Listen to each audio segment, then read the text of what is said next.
BBC Nepali सेवाको साँझपखबाट सञ्जय ढकालको नमस्कार। आजको कार्यक्रममा गठबन्धनलाई दिगो बनाइन लागेकाले एकअर्कालाई भोट हाल्न नहिचकिचाउन सत्ताधारी दलका नेताहरूको आह्वान। गठबन्धनलाई हामीले धेरै परसम्म लानु छ। यो अहिलेको संविधान हुन्जेलसम्म एक पार्टीको बहुमत हुन सक्दैन। त्यसमै हुनाले गठबन्धनै हो, भोलि पनि गठबन्धनै हो। तर विपक्षी नेताले चाहिँ सत्ताधारी गठबन्धनलाई गरे कटाक्ष। चितवनका जनताले हल्का ढङ्गले लिए भने मेरी छोरीलाई भोट खसाएनन् भने ठुलो दुर्घटना हुनेछ। नेताहरूको चर्का अभिव्यक्तिले आचार संहिता उल्लङ्घन हुने चिन्ता। लोकतन्त्रलाई फर्काएको जस्तो, हप्काएको जस्तो, निष्पक्षताको लागि चुनौती जस्तो त्यस्तो खालको कुराहरू भयो। र अन्तर्राष्ट्रिय प्रसङ्गमा युक्रेनमा भएका श्रृङ्खलाबद्ध युद्ध अपराधका लागि रुसी फौजले न्यायको सामना गर्नुपर्ने एमनेस्टी इन्टरनेसनलको भनाई। सबभन्दा पहिला प्रमुख विश्व समाचार। सञ्जीव गिरीबाट समाचार सुन्नुहोस्। एमनेस्टी इन्टरनेसनलले युक्रेनमा 10 हप्तादेखि जारी युद्धमा आफ्ना सेनालाई अत्याचार गर्नबाट रोक्न रुसले केही नगरेको आरोप लगाएको छ। किएभमा भएको पत्रकार सम्मेलनमा उक्त मानवाधिकारवादी संस्थाले गैर न्यायिक हत्या र सर्वसाधारणहरू रहेका क्षेत्रमा अन्धाधुन्द आक्रमणको प्रमाण आफूले सङ्कलन गरेको बताएको छ। एमनेस्टीकी महासचिवले रुसी राष्ट्रपति भ्लादिमिर पुटिनले फेब्रुअरी महिनामा आक्रमण गर्न निर्देशन दिए ता त्यस्तो प्रवृत्ति ठूलो मात्रामा देखिएको बताइन्। उनले उल्लङ्घनका त्यस्ता गतिविधि गर्न निर्देशन दिइए नदिइएको स्पष्ट नभएको तर कोही पनि दण्डित भएको सङ्केत भने नदेखिएको बताइन्। रुसले आफ्नो सेनाले दुर्व्यवहार गरेको आरोप अस्वीकार गर्दै आएको छ।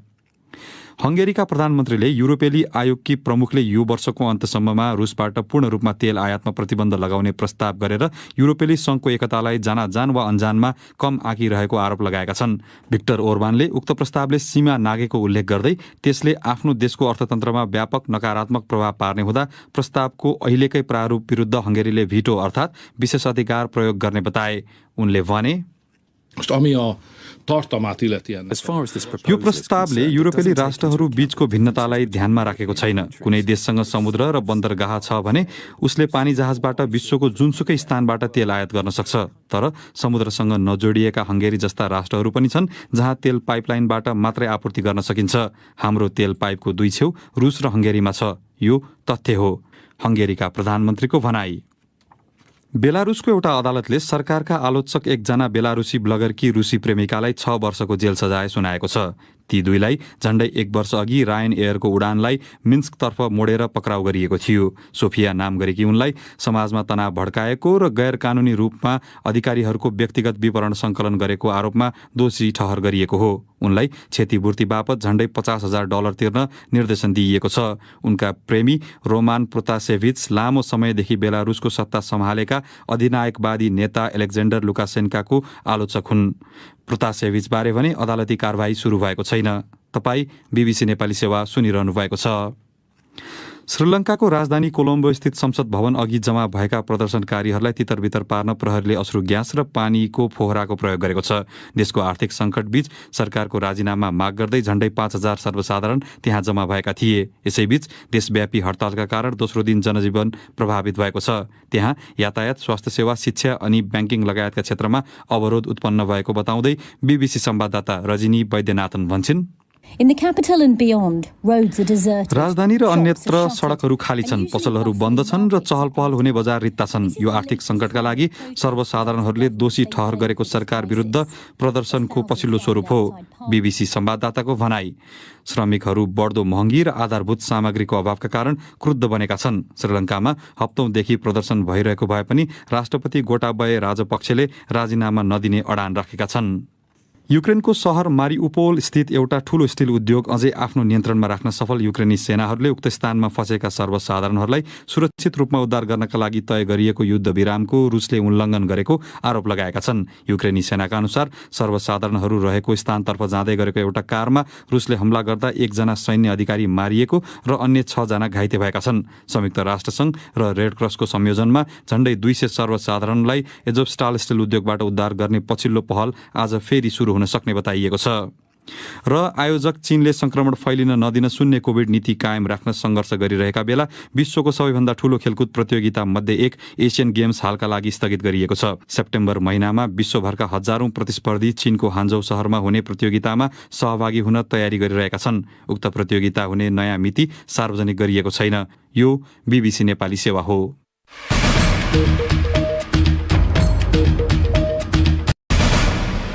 साँझ पखमा यहाँलाई स्वागत छ।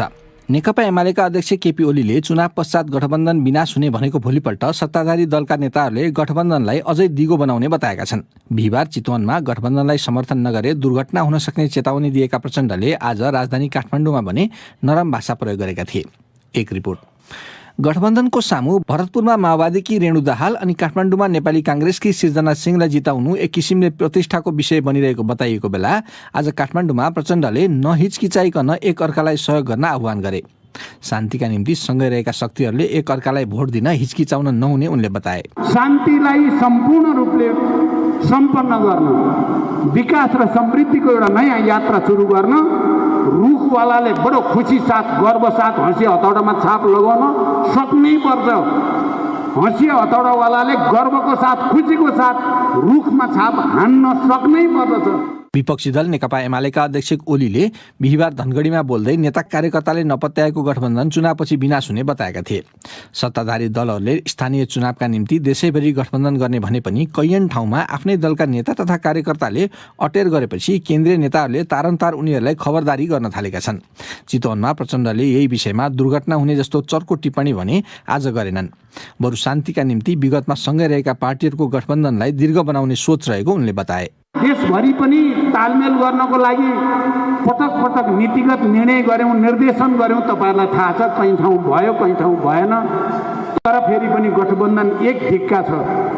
अहिले पनि कयौँ ठाउँमा हामी आफैले स्वस्थ प्रतिस्पर्धाको निम्ति बाटो खोल्यौँ, तर गठबन्धनलाई हामीले धेरै परसम्म लानु छ। सोही कार्यक्रममा प्रधानमन्त्री शेरबहादुर देउवाले अहिलेको संविधान अनुसार पार्टीहरूबीच गठबन्धन नभई सरकार बनाउन समेत कठिनाइ हुने भन्दै अझै कैयन वर्ष यो निरन्तर हुनुपर्ने बताएका थिए।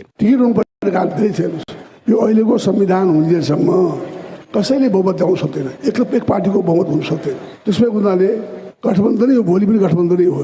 त्यसैले गठबन्धनबारे दोमन नगर्न र चितवन अनि काठमाडौँमा एक अर्कालाई सघाउन उनले फेरि आह्वान गरेका थिए। सत्ताधारी गठबन्धनका नेताहरूले राजधानी काठमाडौँको चुनावी सभामा सम्बोधन गरिरहँदा विपक्षी नेकपा एमालेका अध्यक्ष केपी ओलीले रौतहटमा 2वटा छुट्टा छुट्टै चुनावी सभालाई सम्बोधन गरेका थिए। उनले गठबन्धनका नेताहरूले जनतालाई धम्क्याएर भोट मागेको आरोप लगाए। चितवनमा प्रचण्डले गरेको टिप्पणीलाई लिएर उनले कटाक्ष गरेका थिए। चितवनका जनताले हल्का ढङ्गले लिए भने, मेरी छोरीलाई भोट खसाएनन् भने ठुलो दुर्घटना हुनेछ। खुरुक्क मेरा छोरीलाई भोट हाले भने म खुसी हुन्छु। कतै यस्ता कुराहरूमा हामी अल्मलिनु पर्ने छैन। एकीकृत समाजवादीका अध्यक्ष माधव कुमार नेपालको गृह जिल्ला रौतहटमा ओलीले आफ्नो सम्बोधनको लामो समय नेता नेपालको आलोचनामा खर्चिएका थिए। प्रसङ्ग निर्वाचन आचार संहिताको। गठबन्धनको निम्ति भोट माग्ने क्रममा चुनावी सभा तथा प्रचारहरूमा वरिष्ठ नेताहरूले दिएका अभिव्यक्ति तथा प्रलोभन अनि एकअर्कालाई होच्याउने कडा टिप्पणी निर्वाचन आचार संहिता विपरीत देखिएकाले ती गतिविधिलाई गम्भीर रूपमा लिनुपर्ने निर्वाचन आयोगका पूर्व पदाधिकारीहरूले बताएका छन्। निर्वाचन आयोगले चाहिँ आचार संहिता उल्लङ्घनलाई गम्भीरतापूर्वक अनुगमन गरिरहेको जनाएको छ। विष्णु पोखरेलले तयार पारेको रिपोर्ट सुनौ। बिहिबार चितवनमा भएको सत्ताधारी गठबन्धनको एउटा सभामा माओवादी केन्द्रका अध्यक्ष तथा पूर्व प्रधानमन्त्री पुष्पकमल दाहाल प्रचण्डले गठबन्धनलाई भोट नदिए दुर्घटना हुने भनेर दिएको अभिव्यक्तिले आचार संहिता उल्लङ्घन भएको कतिपयको धारणा छ। आयोगका पूर्व पदाधिकारीहरूले कुनै पनि नेताको नाम नलिकन मतदातालाई मनोवैज्ञानिक रूपमा आतंकित पार्ने अभिव्यक्ति आचार संहिता विपरीत हुने बताएका छन्। माओवादी अध्यक्ष दाहालले चितवनमा बिहिबार दिएको अभिव्यक्ति धम्कीपूर्ण भएको भन्दै धेरैले सामाजिक सञ्जालमा पनि उनको भनाइको आलोचना गरेका थिए।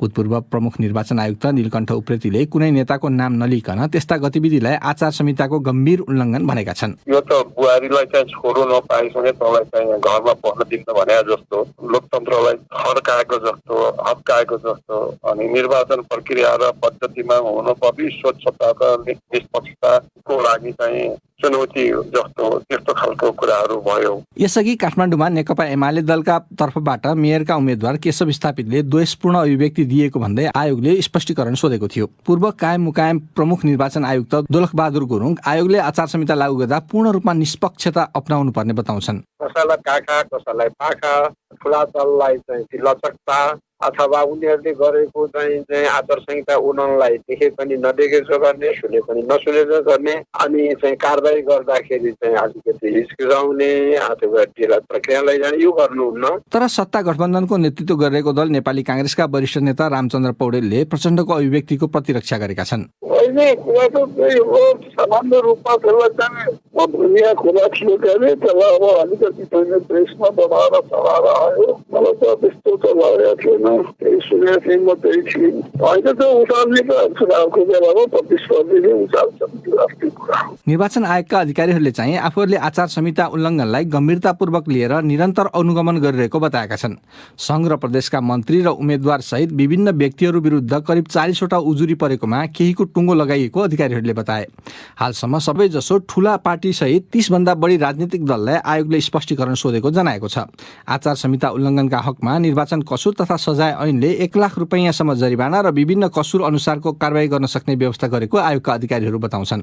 वैशाख 30 गते हुने स्थानीय तह निर्वाचनका लागि गत चैत 25 गतेदेखि आचार संहिता लागू भएको हो। अब अर्को सामग्री। तराई मधेसका सिमानाका जोडिएका जिल्लाहरूमा निर्वाचन प्रचार प्रसारमा भारतीय गाडीको पनि प्रयोग भइरहेको देखिएको छ।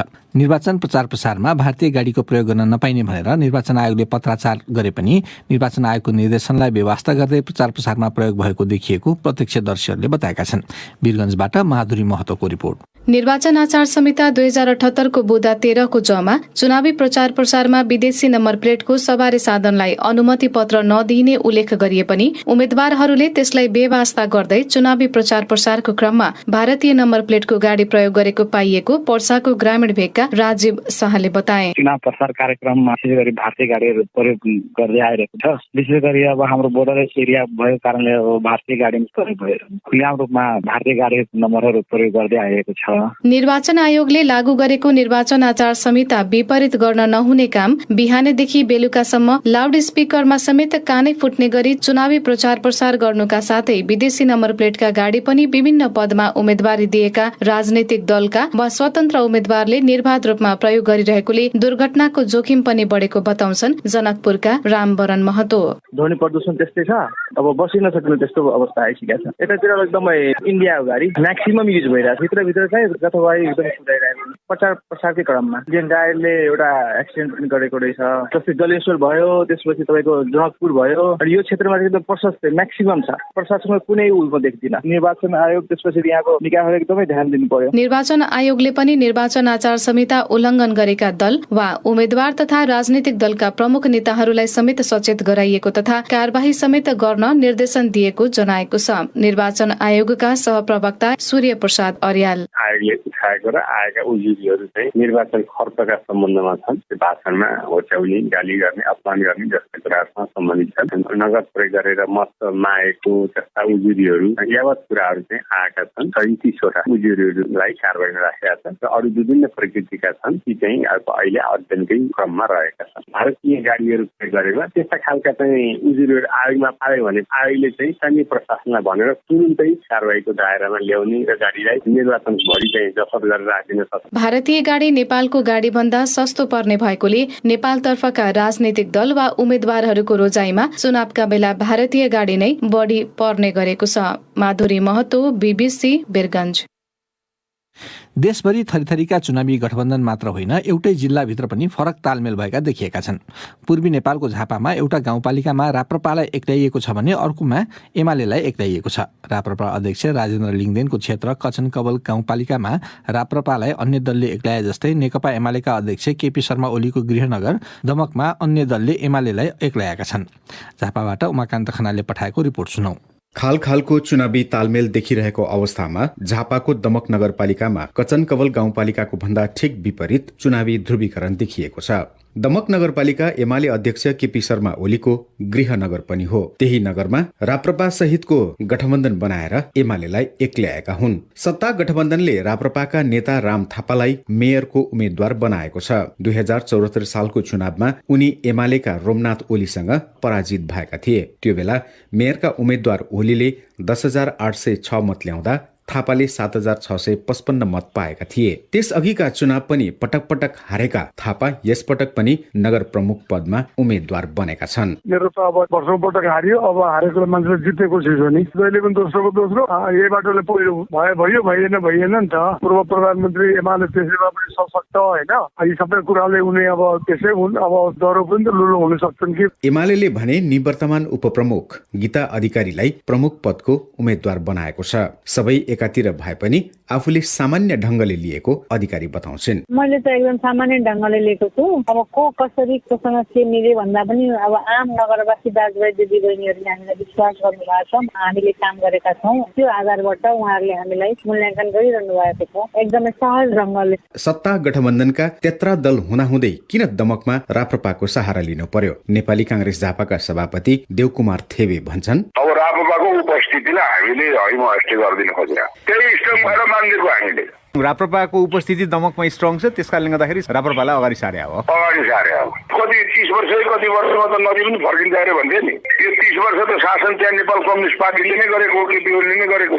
तर एकजना व्यक्ति निर्णायक नभएको एमालेका प्रदेश 1 सचिव चिन्तन पाठकको भनाइ छ। मुख्य कुरा एउटा व्यक्ति निर्णायक होइन र मेयरको रूपमा अगाडि सारिराखेको बिचमा उनीहरूको बिचमा पनि एक खालको अन्तर्विरोधहरू छ। दमक क्षेत्रमा जुन खालको तपाईँ विकास निर्माणका कामहरू गर्यौँ त्यो ढङ्गबाट विजय निकाल्नका लागि लागेका छौँ। खोलो फर्किन्छ या व्यक्ति निर्णायक हुँदैन, त्यो भने मत परिणामले देखाउने नै छ।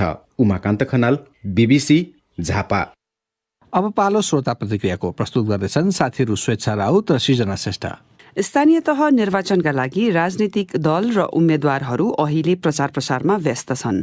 तपाईहरूले आफू रहेको स्थानमा चलिरहेको चुनावी अभियानमा के राम्रा र के नराम्रा पक्षहरू देख्नु भएको छ भनेर आज हामीले सामाजिक सञ्जाल फेसबुक र ट्विटरमा सोधेका थियौं।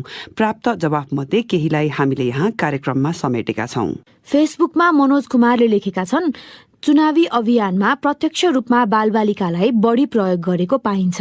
उम्मेद्वारको खर्च अत्याधिक र अनावश्यक बढेको छ। दलहरूको घोषणा पत्र अनुसार उम्मेद्वारले प्रचार प्रसार गरेका छैनन्। यतिसम्म कि स्थानीय तहको बारेमा अधिकांश उम्मेद्वारलाई थाहै छैन भने जनतालाई त झन् के थाहा हुनु। अनावश्यक रूपमा पर्चा र झण्डा झुन्डिएको देखिन्छ, अर्थात् आचार संहिताको बारेमा थाहा नै छैन जस्तो लाग्छ। सुशीला सिलवालले यसपालि वैशाखमा दशैं लागेको बताउँदै लेखेकी छिन्, नाचगानको मौसम छ, एक दलले अर्को दललाई लान्छना लगाउन भ्याइ नभ्याइ छ। जेसुकै होस्, अब 30 गतेसम्म त हो हेर्ने भनेकै। राजेन्द्र श्रेष्ठ एक हुल मान्छे जीप गाडी र मोटरसाइकलको ताँतीले चुनाव आए जस्तै मेला जात्राको झल्को दिइरहेको बताउँदै लेख्छन्, यसले स्थानीय तहको होटलहरूको व्यापार बढेको छ। बाख्रा कुखुरा बेच्न साना किसानलाई सहज भएको छ। आर्थिक चहल पहल बढेकै छ। तर खर्चिला नेताहरू पछि इमान्दार नहुने, अनियमितता गर्ने, अहिलेको खर्च उठाउन लाग्ने सम्भावना पनि उत्तिकै देखिएको छ। रमाइलो पक्ष चाहिँ सबै हैसियतवाला वा हैसियतविहीनले उम्मेद्वारको नमस्कार पाएका छन्। आचार संहिता एकातिर व्यवहार भने अर्को रहेको उल्लेख गर्दै ट्विटरमा सुजन पण्डित लेख्छन्, तथा नाम गाली हल्ला खल्ला निकै छ। यो गर्छौं त्यो गर्छौं भन्दै आश्वासन बाड्नेहरूको पनि लर्को छ। पहिला यति गर्यौं, अब यो गर्छौं भन्नेहरू पनि छन्। अझ यसअघि एक अर्का विपरीत उभिएकाहरूसँगै मिलेर भोट माग्न आएको रोचक छ। जसरी चुनाव अगाडि मिलेका छन् पछि पनि कायम रहोस्। फेसबुकमा मुक्ति पौडेलको भनाइ भने यस्तो छ, पार्टी र उम्मेद्वारको बारे अनभिज्ञ सामान्य व्यक्ति पनि यो चिन्हमा भोट दिने भन्दै मत माग्न मरिहत्ते गरिरहेका छन्। उम्मेद्वारहरूले मतदाता शिक्षा राम्रै दिएछन् कि जस्तो छ है। फेसबुकमा गम्भीर दुवाडीले व्यङ्ग्यात्मक शैलीमा 2-4 दिन भए पनि केही युवाले राजनीतिक झोला बोक्न पाएको, निशुल्क खाना खान पाएको र राजनीतिको बारे केही नजान्नेले समेत राजनीति पढाउन पाउनु राम्रो पक्ष रहेको तर्क गरेका छन्। नराम्रा पक्षमा उनी लेख्छन्, ट्राफिक नियम मिचेर प्रचार प्रसार भइरहेको, खाजा पानीको नाममा मदिरा सेवन बढेको छ, एक अर्काप्रति गाली गलौज रोकिएको छैन। अब आजका केही अन्तर्राष्ट्रिय प्रसङ्गहरू। मानव अधिकारवादी संस्था एमनेस्टी इन्टरनेसनलले स्थलगत अनुसन्धानपछि सार्वजनिक गरेको प्रतिवेदनमा युक्रेनको राजधानी किएभ नजिकैको क्षेत्रमा भएका श्रृङ्खलाबद्ध युद्ध अपराधका लागि रुसी फौजले न्यायको सामना गर्नुपर्ने जनाइएको छ। उसका अनुसार सर्वसाधारणहरूले अन्धाधुन्द गोली प्रहार र यातनाको सामना गर्नु परेको थियो। BBC विवरणहरूमा आधारित रिपोर्ट सुनौ सञ्जीव गिरीबाट। एउटा पत्रकार सम्मेलनलाई सम्बोधन गर्ने क्रममा एमनेस्टीका सङ्कटसँग जुझ्ने विषयबारे परामर्श दिने एकजना वरिष्ठ सल्लाहकारले त्यहाँ एउटा वा दुईटा घटना नभएर रुसी फौजले नियन्त्रणमा लिएको सहर वा गाउँमा श्रृङ्खलाबद्ध रूपमा एकै खाले प्रवृत्तिका कार्य भएको बताए। एमनेस्टी इन्टरनेसनलकी महासचिवले रुसी राष्ट्रपति भ्लादिमिर पुटिनले गत फेब्रुअरी महिनामा आक्रमण गर्न निर्देशन दिए यता त्यस्तो प्रवृत्ति ठूलो मात्रामा देखिएको बताएकी छन्। एमनेस्टीले उक्त प्रतिवेदन दर्जनौं अन्तर्वार्ता अनि रुसी सेनाले छाडेका कैयौं प्रमाणमा आधारित रहेको भएको जनाएको छ। रुसले आफ्नो संलग्नता अस्वीकार गरेको भए पनि युक्रेनले राजधानी किएभ नजिकै रहेको बुचा शहरमा सयौं सर्वसाधारण रुसी सेनाले मारेको बताएको छ। यसैबीच युक्रेनी सेनाले मारिओपोल स्थित एउटा स्टिल उद्योगबाट सर्वसाधारणहरूलाई उद्धार गर्नका लागि युद्ध विराम गरिएको बेला रुसले एउटा कारमा हमला गरेको दावी गरेको छ। उक्त कार सर्वसाधारणहरूलाई उद्धार गर्नका लागि गइरहेको बेला आक्रमण गरिएको बताइएको छ, तर बीबीसीले उक्त दावी स्वतन्त्र रूपमा पुष्टि भने गर्न सकेको छैन। विश्व स्वास्थ्य संगठन WHO को एउटा नयाँ प्रतिवेदनका अनुसार भारतमा सरकारी आँकडाको तुलनामा करिब 10 गुणा बढी मानिसको कोरोना भाइरस महामारीका कारण ज्यान गएको छ। भारत सरकारले उक्त तथ्याङ्कलाई अस्वीकार गर्दै अनुसन्धान विधिमा त्रुटि रहेको बताएको छ। बीबीसीका भारत संवाददाता सौतिक विश्वासको रिपोर्ट सुन्नुहोस् सृजना श्रेष्ठबाट। सन् 2020 को नोभेम्बरमा सबै कारणले हुने मृत्युको तथ्याङ्कहरू उपलब्ध गराउने वर्ल्ड मोर्टालिटी डेटा सेटले भारतका अधिकारीहरूलाई सूचना उपलब्ध गराउन अनुरोध गरेको थियो। ती तथ्याङ्कहरू उपलब्ध छैनन्। भारतको प्रमुख तथ्याङ्क कार्यालयले दिएको उत्तर डेटा सेटका सहसंस्थापक तथा वैज्ञानिक एरियल कार्लिन्स्की बताउँछन्। उनी WHO ले सन् 2020 र सन् 2021 मा कोरोना भाइरसका कारण विश्वव्यापी रूपमा भएको अनुमानित अतिरिक्त मृत्यु संख्याबारे अध्ययन गर्न गठन गरिएको सल्लाहकार समूहका पनि सदस्य हुन्। अतिरिक्त मृत्यु विगतका वर्षका तुलनामा अपेक्षा गरिएका भन्दा कति बढी मानिसहरूको ज्यान गइरहेको छ भन्ने साधारण प्रकृतिको मापन हो। कोभिडकै कारण यी मध्ये कति मृत्यु भए भन्न गाह्रो भए पनि त्यसलाई महामारीले उत्पन्न गराएको क्षतिको तहको मापनका रूपमा लिन सकिन्छ। भारतमा आधिकारिक रूपमा हालसम्म कोरोना भाइरसका कारण 5 लाख भन्दा बढीको ज्यान गइसकेको छ। सन् 2020 को जनवरी 1 र सन् 2021 को डिसेम्बर 31 सम्ममा 4,81,000 मृत्यु भएको जनाइएको भए पनि WHO को अनुमानले उक्त आँकडा करिब 10 गुणासम्म बढिरहेको जनाएको छ। वैज्ञानिकहरूले विश्वव्यापी रूपमा कोभिडका कारण भएको मृत्युको 1/3 भारतमा भएको बताएका छन्। यो अवधिमा 20 देशमध्ये विश्वव्यापी रूपमा देखा परेको अतिरिक्त मृत्यु दरको 80% भारतमा पाइएको छ। हालसम्म विश्वभर गणना नगरिएका त्यस्ता मृत्यु मध्ये लगभग आधा भारतमा पाइएको थियो। यसै हप्ताको सुरुमा भारत सरकारले सन् 2020 मा सरकारी स्तरमा दर्ता गरिएका 81 लाख मृत्युको तथ्याङ्क सार्वजनिक गरेको थियो, जुन अघिल्लो सालको तुलनामा 6% बढिरहेको थियो। अधिकारीहरूले यसलाई खास प्राथमिकता दिएनन् र 4,74,000 अतिरिक्त मृत्यु कोभिडका कारण भन्न नमिल्ने जनाएका छन्। सरकारी तथ्याङ्कले सन् 2020 मा करिब 1,49,000 मानिसहरूको मृत्यु भएको उल्लेख गरेको छ। टोरन्टो स्थित सेन्टर फर ग्लोबल हेल्थ रिसर्चका निर्देशक प्रभात झाले कोभिडसँग सम्बन्धित भारतको मृत्युदर उल्लेख्य रूपमा कम नभए पनि अभूतपूर्व रूपमा कम गणना गरिएको बताए। सन् 2021 को सेप्टेम्बरसम्म गरिएका 3वटा ठूला अध्ययनहरूले भारतको मृत्युको आँकडा आधिकारिक तथ्याङ्क भन्दा 6 देखि 7 गुणासम्म बढी देखाएका छन्। द ल्यान्सेटमा प्रकाशित एउटा अध्ययनमा भारतका 12वटा राज्यका क्षेत्रीय तहका मृत्यु सम्बन्धी तथ्याङ्कको प्रयोग गरिएको थियो। त्यसको निष्कर्ष WHO को आकलनसँग मिल्दोजुल्दो छ। अब देशभित्रकै केही प्रसङ्गहरू। चुनावको मौकामा धेरै मानिसलाई कोरोना भाइरस खोप लगाउने उद्देश्यका साथ स्वास्थ्य मन्त्रालयले मतदान केन्द्र नजिकै खोप दिने कार्यक्रम सञ्चालन गर्न निर्वाचन आयोगको अनुमतिमा आएको अधिकारीहरूले बताएका छन्। 18 वर्षमाथिको उमेरका ठूलो संख्याका मतदाता भोट खसाल्न मतदान केन्द्रमा गएका बेला छुटेकाहरूलाई खोप लगाइदिन अवसर मिल्न सक्ने उनीहरूको भनाइ छ। बिन्ता दाहालले तयार पारेको एक रिपोर्ट।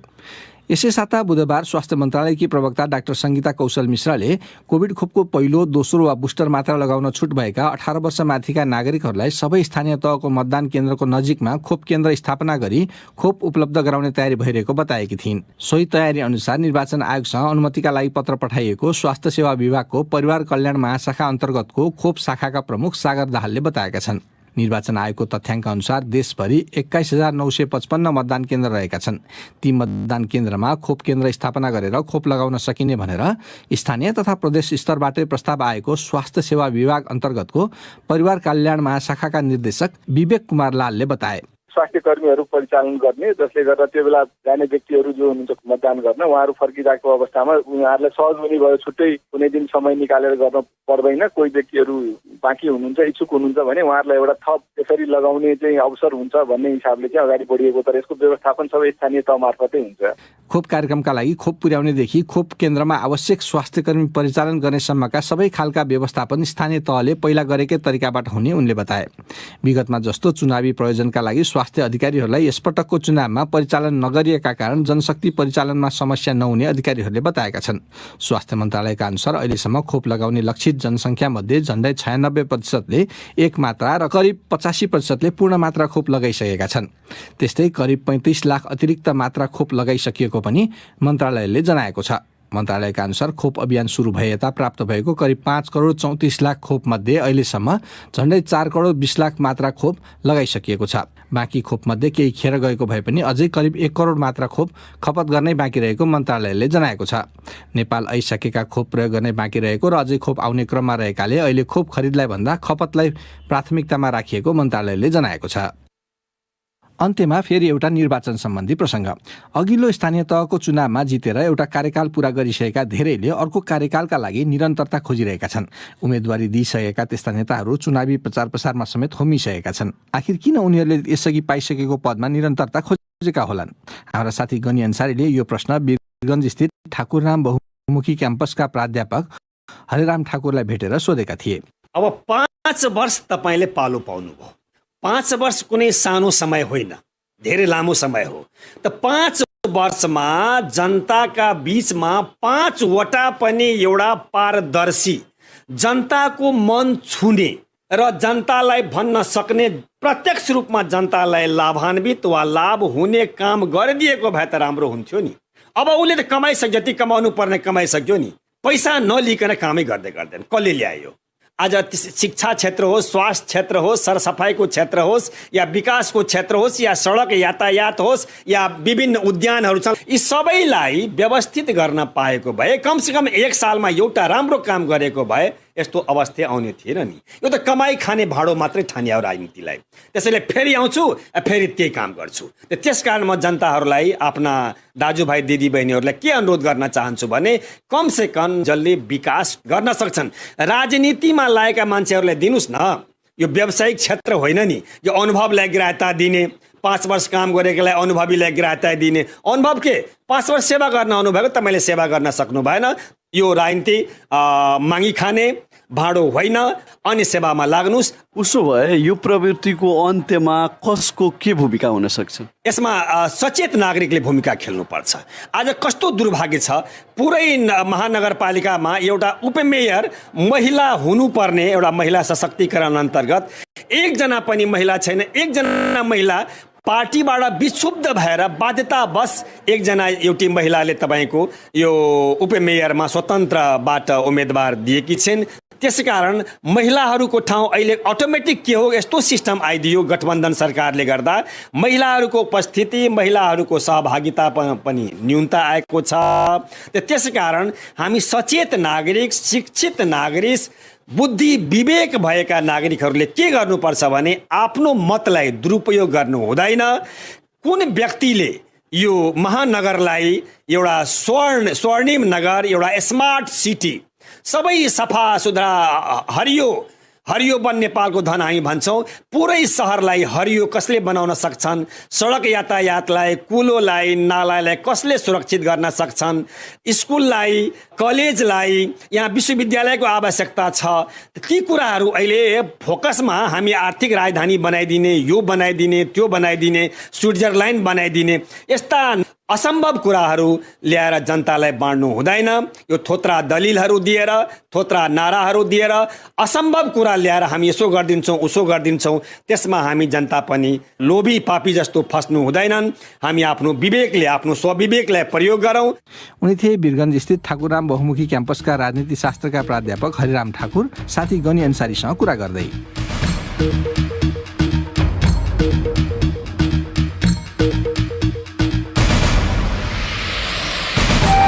हस्त यसका साथै बीबीसी नेपाली सेवाको साँझ पख यहीँ सकिन्छ। हामीलाई चाहिँ सोमबार बिहान 7:15 बजेसम्मका लागि बिदा दिनुहोस्। नमस्कार।